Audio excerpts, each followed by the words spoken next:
안녕하세요. 우리 13화, 14화 한번 같이 쭉 이어지는 사건이니까 오늘은 한번 이야기를 해보려고 하는데, 우영우 변호사가 자기 집에서 편안하게 밥을 먹고 있었어요. 근데 갑자기 건물주 아버님이 오시더니 여기 변호사가 있다면서 하면서 진짜 무슨 뭐 물건 맡겨놓은 거 찾으러 오는 것처럼 다짜고짜 와가지고 뭐 이거 어떻다는데 어떻습니까? 라고 물어보잖아요. 만약 그게 진짜 상황이었으면 너무 당황스럽고 좀 불편했을 것 같아요. 나의 어떤 사적인 상황이고 막 약속을 해놓은 것도 아닌데 다짜고짜 찾아와서 그런다. 근데 사실은 그런 분들 진짜 많죠. 뭐 맡겨놓은 것 마냥. 다행히 우영우 변호사가 천재고 캐릭터상 모든 법률이 머릿속에 다 있으니까 하지만, 우리가 매일매일 자주 하는 전문화된 분야가 아니라 정말 생소한 거라고 하면 바로 그렇게 당장 답을 하기도 되게 어렵잖아요. 맞아요. 근데 꼭 지인들 통해가지고 그렇게 갑자기 오는 사건은 정말 듣도 보도 못하는 막 새로운 그런 게 많이 있죠. 그래서 사실 그 장면에서 저는 되게 조마조마하면서 저 아저씨 뭐야 막 약간 이런 마음으로 봤어요. 14화에서는 좀 가슴 아픈 에피소드 2개가 담겨 있었어요. 음. 먼저 우리 정명석 변호사님이 아프세요. 사실 너무 안타까웠던 게, 우리가 쉽게 좀 자주 접하는 이야기이기도 해요. 그렇게 열심히 일하시던 그 변호사님이 요즘 좀 아프시다더라, 병가 되셨다더라. 대형 로펌의 업무 강도를 보여주기 위한 장치가 아니었나 싶거든요. 그렇게 사실 제주도에 사건이 있을 수 있죠. 출장 갈 수 있는데 당연히 당일치기로 혼자 갔다 오지, 그렇게 모든 1년차 변호사와 직원까지 다 데리고 다 같이 막 출장을 몇 박 며칠 간다? 그 다음 그 비용을 청구할 거 아니에요. 배임 아니에요? 말도 안 되죠. 그리고 사실 여기서는 드라마라 어쩔 수는 없었지만, 뭔가 제주도에 간 그 기간 동안 재판이 막 여러 번 열리고요. 증거도 막 그때 모으러 다니는데, 사실 재판 같은 거는 뭐 빨리 열려야 한 달에 한 번 정도씩 기일이 잡히잖아요. 한번 로케이션 간 김에 당연히 끝나셔야 되니까 그런 장치였던 것 같아요. 사실은 이렇지 않다. 우리가 매화 우영우가 정말 로펌이나 법조계에 대한 고증이 너무 잘 돼 있다고 항상 얘기해왔지만, 요번 화는 유독 그냥 드라마적 이해, 우리가 넉넉히 이해해줄 수 있다. 그리고 이렇게. 워낙 정명석 변호사가 자기의 그런 암을 발견하고 나서 갑자기 인생에 대한 관점이 확 맞아. 바뀌잖아요. 그래서 제주도도 안 가도 되는데 굳이 가겠다. 옷도 막 하와이안 셔츠 입고 와가지고 좀 제주도를 계기로 그거를 앞으로 어떻게 살 것인가 이런 걸 좀 하려고 일부러 좀 넉넉하게 간 것 같아요. 사실 이거는 근데 실제로는 만약 이만큼의 변호사 인력을 데리고 출장비를 지급하면서까지 숙소도 잡았죠. 비행기 값도 있죠. 체류비도 들 것이고, 어쨌든 그동안 서울에서 일어난 일도 못한 걸 생각했을 때 사실 이렇게 대량의 규모로, 대형 규모로 출장단을 꾸리기도 쉽지는 않다. 로펌에는 팀 워크숍이 보통 있어요. 그래서 이제 팀별로 보통 매출을 이제 일으키는데, 예를 들어 어느 날 노동팀이 매출이 그에 잘 나왔다. 경영진 측에서 노동팀 수고했어, 좀 갔다 와 이러면 이제 오키나와 같은 데 가가지고 골프도 좀 치고. 근데 그 당시는 제가 주니어여서 잘 몰랐는데 뭔가 그 노동팀 파트너 변호사님들의 각출이 좀 있지 않았을까. 그럴 수 이제 있겠지. 파트너 레벨이 되니까 그런 생각이 문득 드네요. 지금 생각하다 보니까. 아니 근데 그렇게 바빠 죽겠는데 그 워크숍 가면은 반갑고 재밌어요? 그랬던 것 같아요. 당장은. 근데 일단 나한테 일을 주는 파트너들도 같이 가 있잖아. 갔으니까. 일 줄 사람이 없구나. 그런데 전 이번 화에서 가장 마음이 쓰였던 캐릭터는 이윤지 배우님이 연기한 정명석 배우님의 전처예요. 8년 동안 무심하게 일만을 위해 달려온 정명석 변호사는 참다 이혼한 전처로 그려지고 있죠. 남일 같지 않았어요. 우리 주변에 너무 흔하게 있는 케이스고, 정명석 변호사님 같이 뭔가 로펌에 희생해서 가족들을 챙기지 못하는 친구들도 너무 많고, 로펌 변호사랑 결혼해가지고 집안에서 뭔가 그 남편이나 아내를 로펌에 빼앗긴 가족들도 우리가 너무 많이 알고 있어서 정말 감정이입하면서 봤던 것 같고요. 회 식어 이 장면 있잖아요. 너무 갑자기 슬펐어. 이입됐어. 그리고 저도 진짜 많이 반성하게 된 게, 저도 뭐 일한다고 잠깐만 나 이거 전화만 좀 받을게 되는가, 나 잠깐만 정말 미안해, 나 이거 회식 금방 할게 하고서는 눈을 맞추고 있다가 딱 핸드폰을 볼 때 느껴져. 나의 종소리로 상대방의 그 마음 아픔이, 내가 그래도 일하는 외의 시간에는 사랑하는 사람들에게 집중해야 돼, 그게 가장 중요한 거라는 거를 이번 에피소드를 통해서 한번 느꼈어요. 그리고 우영우가 이준호한테 이별을 얘기할 때 뭐라고 했다고 했지? 당신을 외롭게 할 것 같다고. 그 그거를 정명석의 전 부인과 이야기한 거를 딱 듣고 나도 이 외롭게 사람을 만들지는 외롭게 할 수 않을까요? 있겠다. 이별을 구한다기보다 사귀지도 못했죠. 저는 또 이제 우영우 변호사가 준호 씨의 누나를 만난 그 씬도 어떻게 보면 좀 사실적으로 그려진 것 같아요. 우리는 약간 정상, 비정상을 우리의 잣대로 나누고, 그 사이에 있을 수 있는 약간의 어색함이나 조금의 불편함도 이건 정상이 아니야 라고 좀 단정 짓는 경우가 많잖아요. 그리고 김현장에 다니는 제 친구 우모 변호사한테 DM이 왔어요. 아, 자기가 이제 진짜 우변이잖아요. 성이 우씨니까. 그래가지고 우영우 진짜 찐팬이고 너무 우리 리뷰도 너무 잘 보고 있는데 우영우 드라마 보다가 우변! 이러고 갑자기 화들짝 한다는 거예요. 그러면서 우영우 너무 재밌게 잘 보고 있고 현실 우변은 오늘도 야근하고 있다. 이렇게 메시지가 왔더라고요.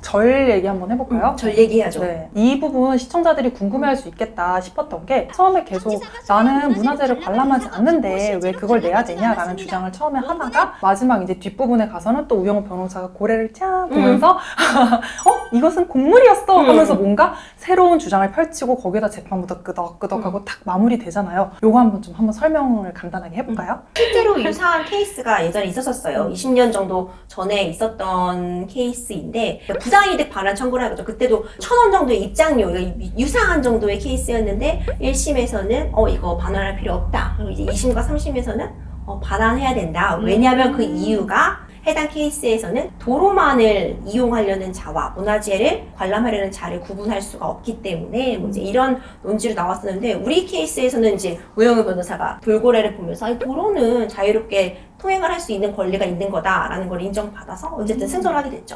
저는 처음에 그 도로 뭔가 통행료 얘기가 나와가지고 뭔가 곡물에 대한 행정소송이 시작되나 보다라고 했는데 갑자기 문화재법으로 막 이게 풀이가 되는 거예요. 그래서 약간 머쓱해져서 틀렸네 이렇게 하고 이제 14화가 끝났거든요. 그러다가 이제 14화가 다시 시작되면서 우영우 변호사가 곡물을 통해서 뭔가 사건을 해결하는 거 보고 얻어 걸려서 맞췄다 이런 생각이 들었어요.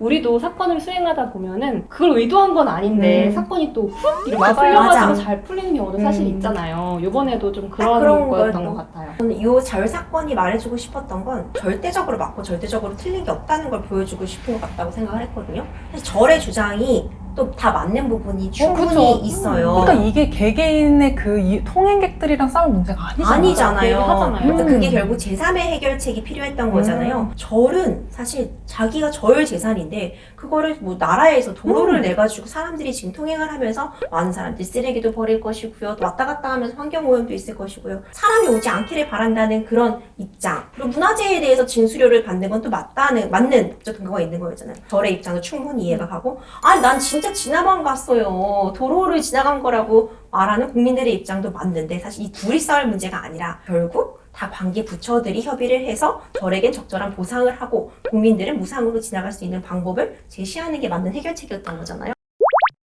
그리고 여기서 보면 의뢰인이 자기의 권리 3,000원을 찾기 위해서 나는 소송 비용이 얼마가 나오든 불사하겠다라고 하잖아요. 어떻게 보면 굉장히 비합리적인 선택이지만 참 나의 권리를 찾겠다 이런 측면에서는 의미가 있는 것 같고 막상 이 사건에서도 실제로 사건을 수행하다 보면 생각하지 못했던 가치들에 대해서 또 이야기를 하게 되는데 이제 이 사건 이야기랑 별개로 만약에 실제로 그런 사람이 있냐라고 했을 때 배보다 배꼽이 큰 경우는 사실 얼마든지 있잖아요. 그래서 만약에 이런 배보다 배꼽이 좀 큰 상황이라고 하면은 저는 좀 같은 처지에 처한 분들이 같이 소송을 진행해보면 어떻겠냐. 근데 간혹 그런 사건들이 있죠. 음. 비용적으로는 합리적이지 않은 판단이더라도 그 사건을 수행하는 것 자체가 밀고 나가는 것 자체가 사회적인 의미를 가지는 소송도 있고 이제 그런 케이스에 해당한다고 또 볼 수 있겠죠. 정명수 변호사가 제주도를 되게 너무 많은 비용을 들여서 갔지만 또 가서 밥값을 하긴 하죠.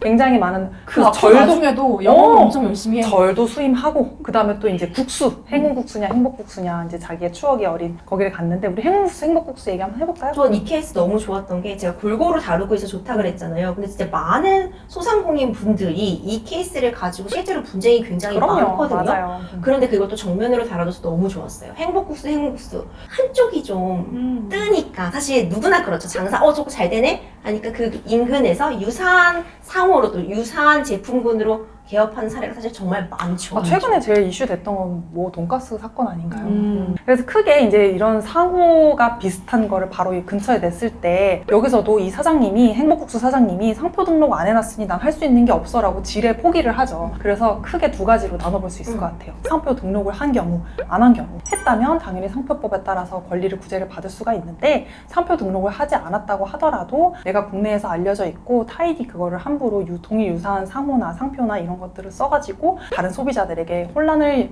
일으킬 염려가 있는 경우라고 하면은 우영우 변호사가 너무 잘 설명해주고 있듯이 부경법, 부정경쟁 방지법에 따라서 권리구제를 하실 수가 있습니다. 그런데 저는 이 케이스가 굉장히 어려운 게 저도 여러 차례 상담을 하고 진행을 해본 적이 있는데 특이한 경우가요. 이런 케이스의 경우에 1심, 2심 대법원 판단이 엎치락뒤치락 하는 그럼요. 경우가 정말 많아요. 맞아요. 그러니까 정답이 딱 있다거나 인정되기가 좀 쉽지 않은 부분은 분명히 있는 것 같아요. 특히 상호가 동일 유사하냐 이거는 정말 누구도 알 수 없는 거예요. 정답이 없고 재판부에서도 1에서 동일 유사하고 1에서 동일 유사하고 정말 판단이 그냥 케바케이기 때문에 일단 동일 유사하다고 주장할 수 있는 모든 것들을 다 해야 되는 거죠. 맞아. 왜 요새 유튜브로도 그렇고 방송으로도 그렇고 좀 유명 식당들이 생기면서 그 메뉴가 굉장히 시그니처한 메뉴가 개발되는 경우가 많잖아요. 요새 특히 뭐 덮밥 사건으로 꽤 유명하게 알려지기도 했는데 특이한 레시피로 어떤 음식이 빵 떴어요. 그런데 그거와 유사하게 그거와 동일한 게 오히려 먼저 상표권 등록을 한다거나 아니면은 비슷한 레시피로 우후죽순처럼 식당들이 생겨나는 거죠. 레시피 자체가 어떤 우리의 사상이나 감정을 표현한 창작물로 인정받기가 굉장히 어렵기 때문에 뭐 저작권법의 보호를 받기도 좀 어렵고요. 그렇다 보니까 뭔가 영업 비밀이라던가 이런 걸로 보호가 되지 않으면 레시피가 침해되는 경우는 사실 일상생활에서 많이 볼 수 있죠. 권민우 변호사도 영업비밀로 보호받을 수 있습니다 라고 주장을 하는데 권민우인지 최수연인지 사실 레시피가 조리법이 영업비밀로 인정되는 경우는 거의 없다고 보시면 돼요. 네.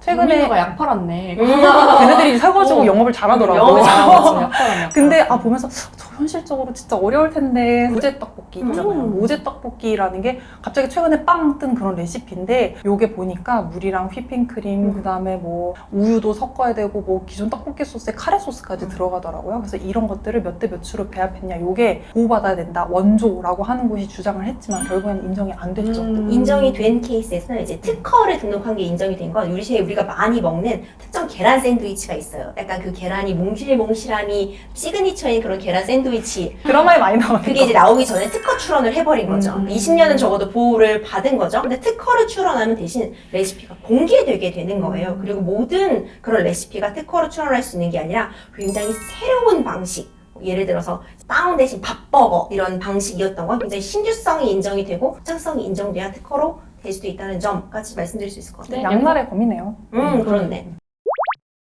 이 영상이 유익하고 재밌었다면 구독과 좋아요. 알림 설정까지 부탁드려요. 감사합니다.